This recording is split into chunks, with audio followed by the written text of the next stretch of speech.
እናወጣለን። የሐዋርያት ሥራ ምዕራፍ 7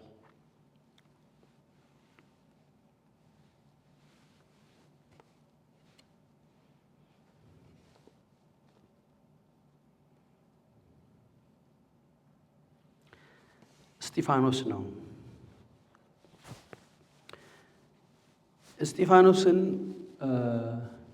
እስጢፋኖስን ለወንጌላዊነት አይደለም ሐዋርያት የጠሩት፣ ለዲቁና ነው የጠሩት። ዲያቆን ማለት ምን ማለት ነው? አስተናጋጅ ማለት ነው። ወይም እንጀራ የሚመግብ ሰዎችን እዚህ ጋር ቁጭ በል በዚህ እንትን በል እያለ የሚያስቀምጥ ማለት ነው።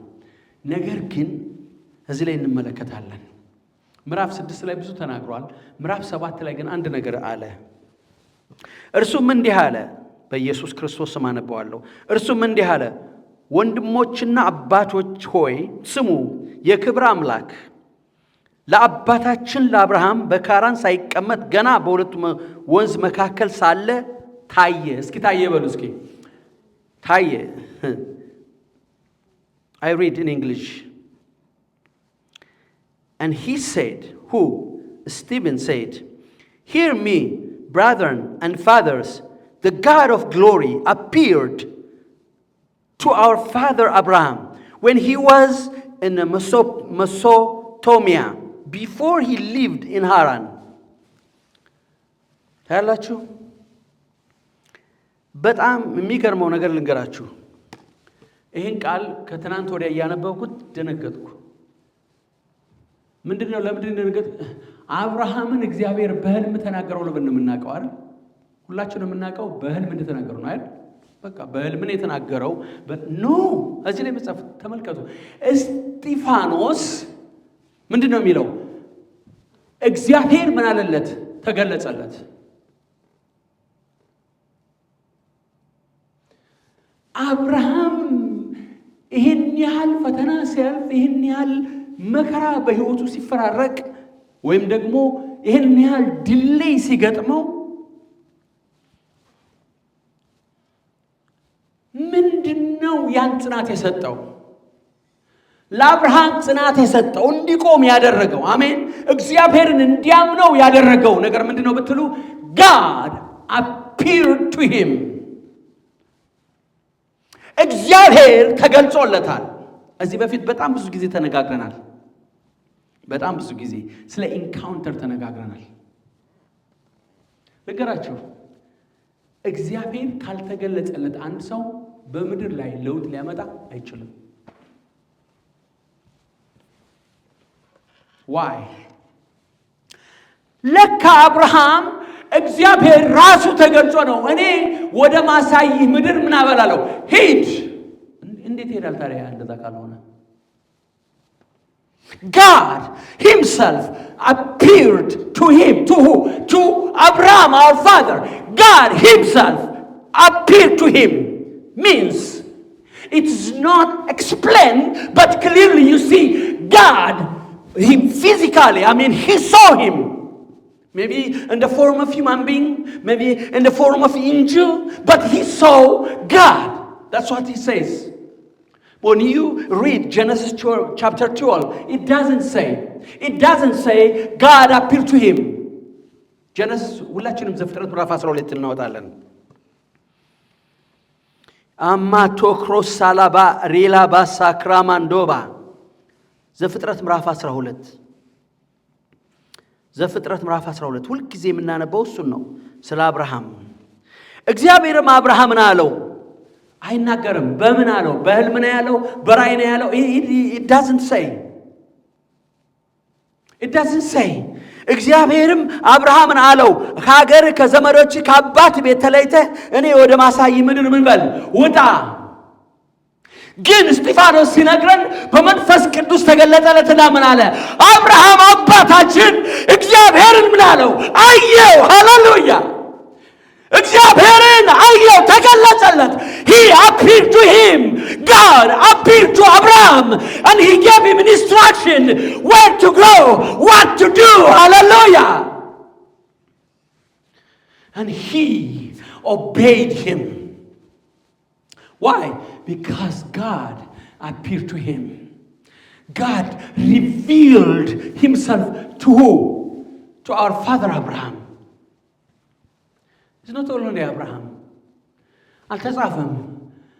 ስለ ኖህ ሲናገር እግዚአብሔር ማንን አገኘ ይላል? በትውልዱ ላይ በዛ ትውልድ ኖህ በነበረበት ትውልድ ላይ ማን ጻድቅ ሆኖ ተገኘ? ኖህ ጻድቅ ሆኖ ተገኘ ይላል። እግዚአብሔር እንዴት ነው ያናገረው ይመስላችኋል? የሆነ ድምጽ ሰምቶ ምናምን የሚታዘዝ? ኖ he encountered God, he saw God. እግዚአብሔርን ያየ ነው የተሰማው። ለምን? doubts must be removed by encountering God. አሜን።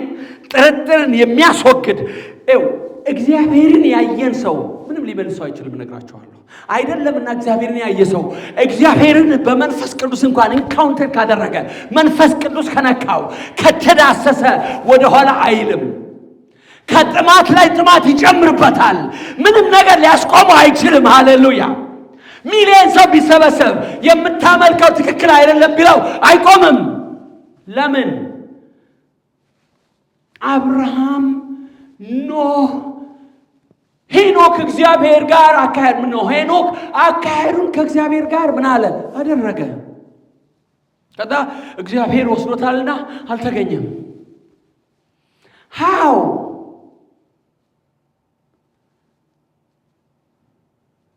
የሱ መጽሐፍ ያው ሌሎች የሃይማኖት ትሮች የጻፉት ስለሆነ ትንሽ ላነበው ወከልና በአእምሮ ማመን የሚከብድ ነው።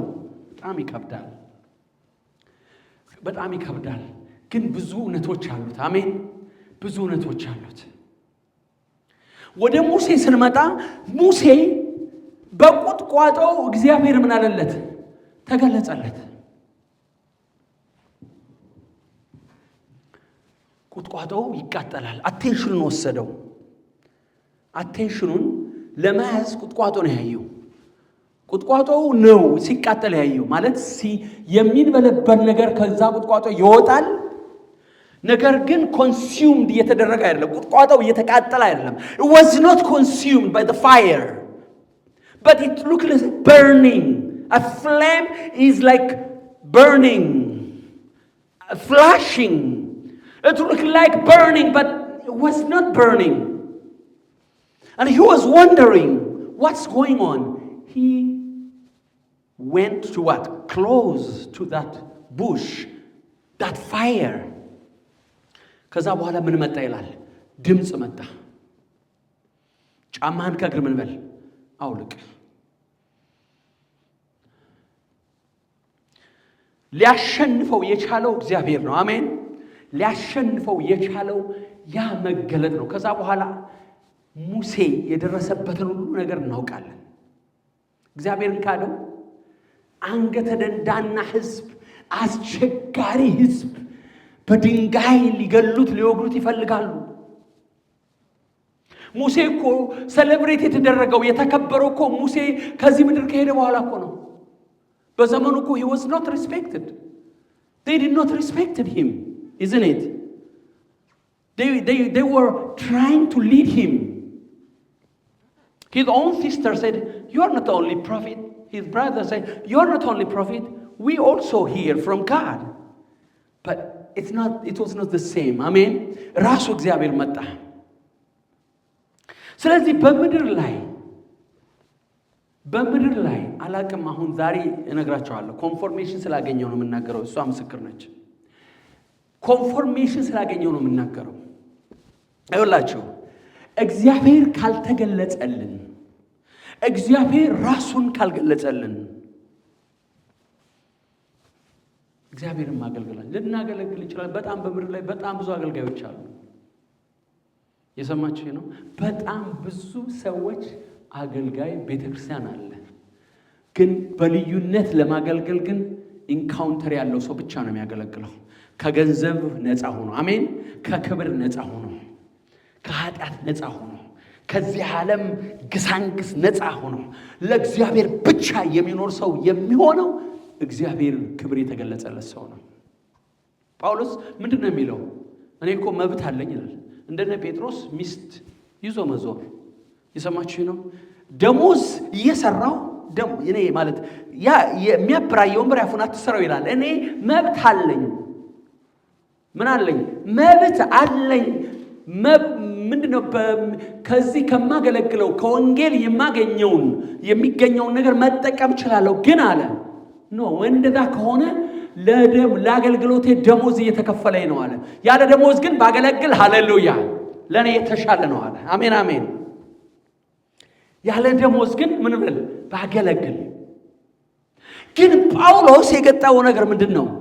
የሐዋርያት ሥራ ምዕራፍ 9 ላይ ጾሙ አይደለም፣ እዚህ በፊት ተነጋግረናል። ጸልዮ አይደለም፣ መልካም ሰው ስለነበር አይደለም፣ እግዚአብሔር ስለራራለትና ስለመረጠው የልቡን ሁኔታ ስላየ አሜን። ታይቼዋለሁ ለሐናንያ ምን አለው? ታይቼዋለሁ፣ የክብር ዕቃ ነው፣ በነገስታት ፊት ስሜን ይሸከማል አለው። ልክ እግዚአብሔር ሲገለጥለት የሆነው ነገር ምንድነው መሰላችሁ? ምን እንዳደርግ ተወዳለህ ነው ያለው። እንዴ ወዲያው እኮ ነው ተገለጸለት። ከዛ ጌታ ሆይ አለ። ጌታ ሆይ ማን ነገረው? ማን ሊገል የሚሄደው ማን ነው?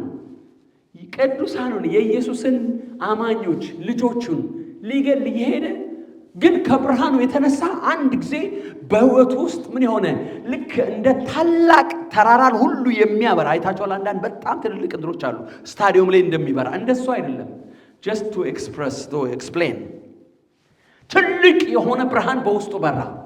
ያ ብርሃን ሲበራ ጌታ ሆይ አለ። ሃሌሉያ ጌታ ሆይ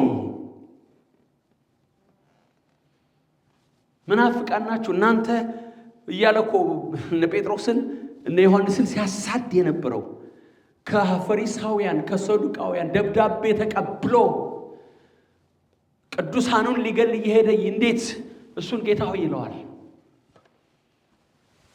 እግዚአብሔር አይኖቹን ከፈታቸው። አሜን። በውስጡ ታላቅ ብርሃን በራ። የዚህ ፊዚካል አይኑ ተደፈነ፣ የውስጥ አይኑ ግን ምን አለ? ተከፈተ። ስለዚህ ጳውሎስ በዘመኑ ሁሉ ሙቷል እንኳን ብለው ደብድበው ጥሎት ቅዱሳን ዋለ አገልጋዮች ሄደው ሲቀርቡት ተነሳና ከነሱ ጋር አገልግሎት እንደገና አገልግል። ምን አይነት what kind of person he was? No, that was the revelation, the anointing of God upon him. አይታችኋል። አንዳንድ ሰው በቃ ሁላችንም ድካም አለን። ግን አንዳንድ ሰው ደግሞ በጣም ግልጽ የሆነ ነገርን ግልጽ የሆነ ትልልቅ ኃጢአት ሲፈጽም በፍጹም አይከሰስም። ዋይ? ለምን? እግራቸዋለሁ። አንድ ቀን የተገለጸችልኝ በጣም ትንሽ ማለት ብዙ ነገር ሳይሆን ትንሽ የተገለጸልኝ ነው አሁን ልቤ በቅናት እንዲቃጠል የሚያደርገው። ጊባብ ባላደርግም የሚያሰኘኝ ትንሽ መገለጥ ነው። ብዙ ሳይሆን በጣም ትንሽ። የሰማችሁኝ ነው? ብዙ ጊዜ ነግራችኋለሁ። እዛ በፊት ይሄን ካላደረኩ አልኖርም የምለው ሰው ከዛን ጊዜ በኋላ ነገር የተቀየረ የእግዚአብሔር ስም ብሩክ ይሁን። ለትልቁም ለትንሹም ላልተማረውም ለተማረውም ወንጌል መመስከር በቃ። ምክንያቱም ያ ሰላምና ያገኘሁት ደስታ ሰላም ለሰው ሁሉ እንዲሆን ፈልጋለሁ። አሁንም ደግሞ ስለ ክብር የምናገረው ያለ እግዚአብሔር ክብር ሰው ኢየሱስን ካላየው መንፈስ ቅዱስ አብና ወልድን ካልገለጸለት ራሱን ካልገለጸለት በፍጹም አገልግሎት የሚባል የሆነ ጨዋታ ነው የሚሆነው። ጌታ ኢየሱስ ብዙ ጊዜ ከነሱ ጋር 3 ዓመት ተኩል ኖሯል። የሰማችሁ ነው? 3 ዓመት ተኩል ከነሱ ጋር ሌትም ቀን ስራ አልሰሩም። የሰማችሁ ነው? ስራ አይሰሩ። ጴጥሮስን መጀመሪያ ሄዶ ሲጠራው አይታችኋል። ጴጥሮስ አሳ ሌሊቱን በሙሉ ሲደክም አደረ። he was a professional fisherman, isn't it? he was a professional. ግን ሌሊቱን ሙሉ ሲደክም አደረ። በኋላ ጧት ላይ ምናቸውን እያጠቡ ነው የሚለው? ኔታቸውን እያጠቡ ኢየሱስ መጣ። እባክህን ያንተን መርከብ ቦትህን ልቀመጥባትና ምን ልበላለሁ ላገልግል። ከዛ ከሾሩ ወደ መካከል ትንሽ ገባ አደረጋትና ቆመና ኢየሱስ ወንጌል ከሰበከ በኋላ አሁን በዚህ በኩል ጣላለሁ። ኢየሱስ የመጣው ሊሰብክ አይደለም። የመጣው እዛ ቦታ የመጣው 3 ሰዎች ፈልጎ ነው። 3 ሰዎች ማን? ዮሐንስና ያዕቆብ፣ ጴጥሮስና ወንድሙ። ግን ጴጥሮስ ነው ብዙ ጊዜ የሚናገረው። ግን እንድርያስ የጴጥሮስ ወንድም ከሐዋርያት አንዱ ነው። ኢዝኔት ኢየሱስ በፋሚሊ እኮ ነው የጠራቸው። ልክ አሳ ሲደክም ያደረሰው ፕሮፌሽናል ፊሸር፣ ፕሮፌሽናል አሳ አጥማጅ ሰው ያጣውን ኢየሱስ ጠራቸውና እንዳለ ከዛ አካባቢ የነበሩትን እነ ዮሐንስና ያዕቆብ ጠራቸው። ያ ጴጥሮስ ልብ ውስጥ ተተከለ። አለ ጌታ ሆይ እኔ ኃጢአተኛ ነኝ ሲል ኖ ዶንት ወሪ አለው። አትፍራ፣ አሁን አሳ አጥማጅ አይደለም የምትሆነው አለው። ምን ትሆናለህ አለው? ሰው አጥማጅ ነው የምትሆነው። ሃሌሉያ። ግን ምንድን ነው ያዩት? ክብሩን አዩ። እንዲከተሉት ያደረጋቸው የሰማችሁ ነው። አይ ፕሬ መንፈስ ቅዱስ በኢየሱስ ስም ይግለጽላቸው። እንዲከተሉት ያደረጋቸው የተገለጸለት ክብር ነው፣ የተገለጸላቸው ክብር ነው። ምክንያቱም ጴጥሮስ ሚስቱን ትቶ ነው የተከተለው። የሰማችሁ ነው። እነ ዮሐንስ እነ ያዕቆብ አልተጻፈም፣ ያልተጻፈውን አናነብም። ግን ያ ዘውዴዎስን አባታቸው ምን ብለው ነው የሚለው? ጥለው ትተው ተዛው ጌታን ኢየሱስን መከተል ጀመሩ። ከዛ በኋላ እናታቸው ራሱ ተቀላቀለች። አሜን። ኢየሱስ ጋር እኮ ነበረች እነ ዮሐንስ እናት። ለዛ እኮ ነው ሁሌ ከሱ ጋር ስለምትወጣ ስለምትገባ ለልጆቿ እንጂ እሷ የሰራችው ስራ ብዙ የለም። 2 ልጆቿ ግን ዮሐንስን ራእይ የጻፈው አሜን። ዮሐንስ 1ኛ መልእክት፣ 2ኛ መልእክት፣ 3ኛ መልእክት የጻፈው ዮሐንስ፣ ያዕቆብ ከጌታ ጋር እስከ መጨረሻው ሰዓት ድረስ የተከተሉት ነበር። ከዛ ግን 2ኛ ጊዜ በመንፈስ ቅዱስ ኃይል እስኪገለጽላቸው ድረስ እንዲጠብቁ አዘዛቸው። ልክ መንፈስ ቅዱስ ባለ 50 ቀን በኃይል ሲወርድ ያን ቀን ነው መንፈስ ቅዱስ መጣ። መንፈስ ቅዱስ ተገለጸላቸው። አሜን አሜን። ከዛ በኋላ ያ ፈሪ ጴጥሮስ ደፋር ሆነ። ተዘግዝቆ እንዲሰቀል ጠየቀ። እኔ እንደ ጌታ አልሰቀልም አለ።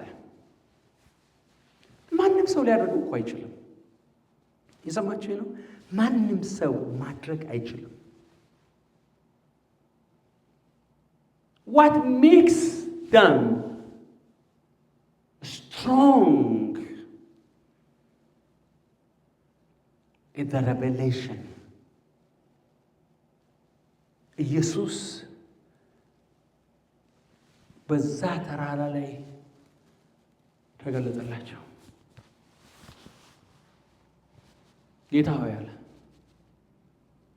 ጌታ ሆይ አንድ ለአንተ፣ አንድ ለሙሴ፣ አንድ ለኤልያስ። ማን ነገራቸው? ጌታ ኢየሱስ ይሄ ኤልያስ ነው ይሄ ሙሴ ነው አላቸው? አላላቸውም። ይኸውላችሁ የእግዚአብሔር ክብር ሲመጣ በውስጣችን ታላቅ ብርሃን ይበራል። ሃሌሉያ። ብርታትን የሚሰጥ አሜን አሜን፣ ድፍረትን የሚሰጥ መገለጥን የሚሰጥ ሃሌሉያ፣ ፈውስን ይዞ የሚመጣ ሪቨሌሽን ይዞ የሚመጣ ፕሮፌሲ ይዞ የሚመጣ ሂሊንግ ዲሊቨራንስ ይዞ የሚመጣ በውስጣችን ይገባል። ከዛ በኋላ ማንም ሰው ሊያስቆመን አይችልም። አሜን።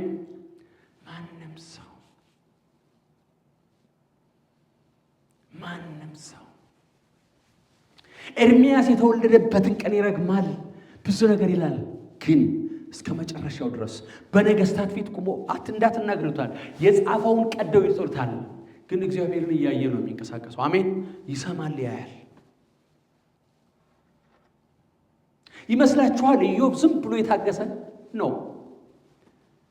He must have encounter with God. He must have a revelation from him, from heaven. በዙሪያው ያለው ነገር ሁሉ ሚስቱ እንኳን ሳይቀር ባሮችን የሆነ ነገር ውሃ ቀበኝ ሲላት ትረግመዋለች፣ ትስቅበታለች፣ ትሰድበዋለች። ለምን? ሰይጣን በኃይል ተነሳ። ግን በጭራሽ በእግዚአብሔር ላይ ምንም አልተናገረም። አሁን እኮ ሰው ታውቃላችሁ በትንንሽ ነገር እኮ እያጉረመረምን ነው። በጣም በትንንሽ ነገር ትንሽ ነገር ሲገጥመን እግዚአብሔር እኔን ትቶኛል እኮ ነው የምንለው። why? we need encounter. we need to see the glory of God. መጽናት እንድንችል፣ አሜን አሜን፣ ማገልገል እንድንችል፣ ለሌሎች በረከት እንድንሆን፣ የክብር ዕቃዎች እንድንሆን፣ እግዚአብሔርን ማስከበር በምድር ላይ መግለጽ እንድንችል የሚያስፈልገን አንድ ነገር ነው። የእግዚአብሔር ክብር በውስጣችን ሲመጣ ጨለማ ቦታ ይለቃል። ክብሩ በእኛ ላይ ሃሌሉያ ይገለጣል። ለብዙዎች በረከት እንሆናለን። የክብር ዕቃዎች እንሆናለን። ብዙዎች በእኛ ይድናሉ። ብዙዎች በአንተ ባንቺ ነፃ ይወጣሉ። ክብርን አትፈልገውም። የምትፈልገው የእሱ ክብር ብቻ ነው። ምክንያቱም የእግዚአብሔርን ክብር ያየ ሰው የራሱን ክብር አይፈልግም። እነግራቸዋለሁ፣ አይፈልግም። የእግዚአብሔርን ክብር ያየ የእግዚአብሔርን ክብር አንዳንድ ሰዎች ለምንድን ነው እንደዚህ በውስጥ ቅናት አለ ምናምን ይሉኛል። ኖ ያቺ አንድ ቀን ያገኘኋት ኢንካውንተር ነች። አንድ ቀን ብዙ ነገር ልማይልዩት በቀደም መላክ አይቻለሁ። ሃሌሉያ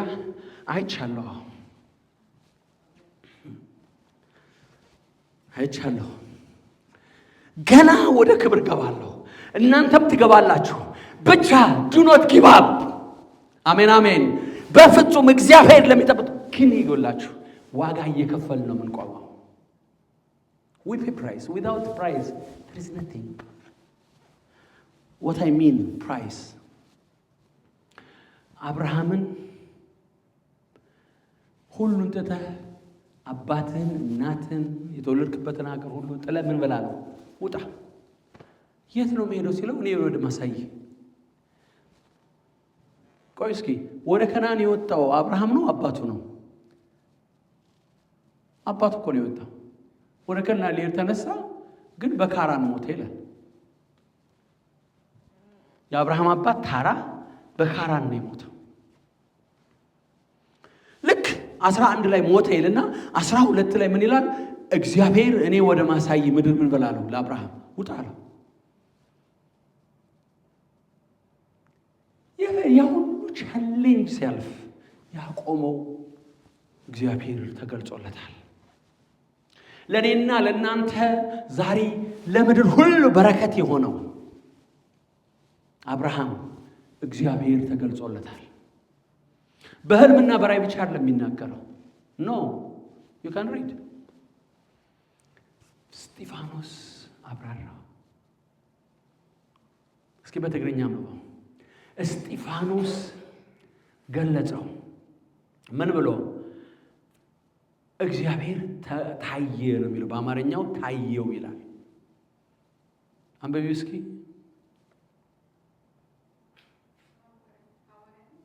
የሐዋርያት ሥራ ምዕራፍ 7 ቁጥር 2 ነብይ ሰለሞን መጀመሪያ ያነበዋል። ሃሌሉያ።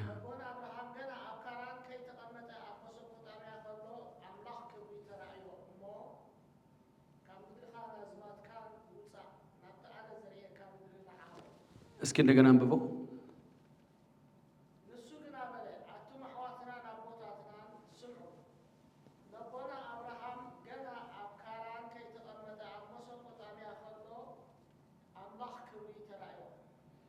የእግዚአብሔር ምን ክብር? አዎ የክብር አምላክ ምን ታየው? በእንግሊዘኛው appear to him። ታስታውሳላችሁ? በአግሪፓ ፊት ሲቆም ጳውሎስ ምንድነው ያለው? በደማስቆ ለተገለጸልኝ ራእይ እምቢ ማለት አልቻልኩም። ጳውሎስ እኮ በጣም የተማረ ነው። ትናንት ሳነበው ነበር። ጳውሎስ በጣም የተማረ ነው። ፊሊክስ የሚሉት ምንድነው ያለው? አግሪፓ አይደለም የተናገረው። አግሪፓ ክርስቲያን ልታደርገኝ ትወዳለህ በጥቂቱ አለው። በጥቂቱ ክርስቲያን እንደሆነ ነው የምትፈልገው ወይ አለው። ከዚህ ስርዓት በስተቀር ሰው ሁሉ እንደኔ እንዲሆን እፈልጋለሁ አለው። ያኛው ግን መጀመሪያ ምን አለው? ብዙ ትምህርትህ አሳብዶሃል አለው። ምክንያቱም በጣም ስለተማረ፣ የተማረው ደግሞ ምንድነው? ሕግን ነው የተማረው። ቱራትን ተምሯል። በዓለማዊ ትምህርትም ሊኖር ይችላል። ከአንድ ዶክተር ግን የተማረ ሰው ነው። ሜንቶር ያደረገው ሰው አለ። ስለዚህ ያንን ሪጀክት አድርጎ ያስሄደው ምንድነው ብትሉ ምንም ነገር ጳውሎስን ሊቀይረው እንደማይችል ታውቃላችሁ። ኤንካውንተር ግን ቼንጅድ ሂም። ኤንካውንተር የእግዚአብሔር መገለጥ ሲበራለት፣ እግዚአብሔር ሲገለጥለት፣ ኢየሱስ በደማስቆ መንገድ ሲበራለት ግን በዘመናት ሁሉ ሲያተበትበው የኖረውን ኮተት ሁሉ ጣለና ኢየሱስን ተከተለ። መከተል ብቻ አይደለም፣ በብዙ መከራዎች አልፏል። በወንድሞች በሐሰተኛ ወንድሞች ምን አለ? ፍርሃት፣ በአውሬ ፍርሃት፣ ረሃብ፣ ጥማት፣ እንቅልፍ ማጣት፣ መርከብ 14 ቀን ሙሉ ምግብ ሳይበላ ስንት ቀን? 14 ቀን። 100 አለቃው ጳውሎስ የሚነግረውን በጊዜው ሊሰማው አልፈለገም። አደጋ አለ፣ በትክክል ማለት መድረስ አንችልም፣ በአደጋ ያለው ለመርከቡ ብቻ አይደለም ለኛ ለህይወታችን እንኳን ያሰጋል ሲለው 100 አለቃው ካፒቴኑን የመርከቧን ካፒቴን ነው የሰማ እንጂ ጳውሎስን ሊሰማው አልቻለም። ልክ ከብዙ ቀን መከራ በኋላ ግን ሁሉም ጸጥ ብሎ ጳውሎስን መስማት ጀመሩ። እግዚአብሔር ምን አለው? በመርከቡ ያሉትን ሁሉ ሰጥቻለሁ አለው። ሃሌሉያ። 270 ምናምን እኮ ነፍሳት ነው የዳኑት። እሱ ብቻ አይደለም፣ ወደ መላጣ ሲገባ የእግዚአብሔር ፈውስ፣ የእግዚአብሔር ኃይል ሲገለጥ የደሴቲቱ መሪ ወይም ጠቅላይ ሚኒስትር ነው ባሆኑ ተቀበለ ይላል። ሃሌሉያ። ተፈወሰ። በጣም በብዙ ክብር በብዙ ስጦታ ነው የሸኟቸው። ግን 14 ቀን ምግብ ሳይበላ እግዚአብሔር ሆይ ልከኸኝ አይደል እንዴ? አንተ አሁን እኮ እንደዛ እኮ ነው አይደል? አንተ እኮ ነው የላከኝ። አንተ እኮ ነው የላከኝ። ለምን እንደዚህ ይሆንብኛል አላለም። እናንተ ሰዎች ሆይ ከ14 ቀን በኋላ ምግብ ሳትቀምሱ እንጀራ ሳትበሉ ዛሬ 14ኛ ቀናችሁ ነው አላቸው። ባካችሁ ለምናችኋለሁ ብሉ ምግብ። ከመካከላችን አንድ ሰው አይጠፋም በመርከቡ ላይ እንጂ በእኛ ላይ ምንም ነገር አይሆንም። በቄሳር ፊት እቆማለሁ። አሜን። ለምን? he has communication with God. He was not blind. He was not walking randomly. He hears and he sees from God. Hallelujah. ስለዚህ እኔ በዛ በደማስቆ መንገድ ለተገለጸልኝ ራእይ ጳውሎስ ከዛን ጊዜ በኋላ ሁሉ ጊዜ የሚናገረው ለማንም ሰው የሚሰብከው እንዲህ ኢየሱስ ተገለጸልኝ ነው የሚለው። ሃሌሉያ። እኔ ክርስቲያን ሳሳድድ እንዲህ እያደረኩ ያለው የስጢፋኖስ የሰማያት ደም በእጄ ላይ ያለዋል። ልብሳቸውን ስተች ግን መጣ ኢየሱስ አለ። አሜን።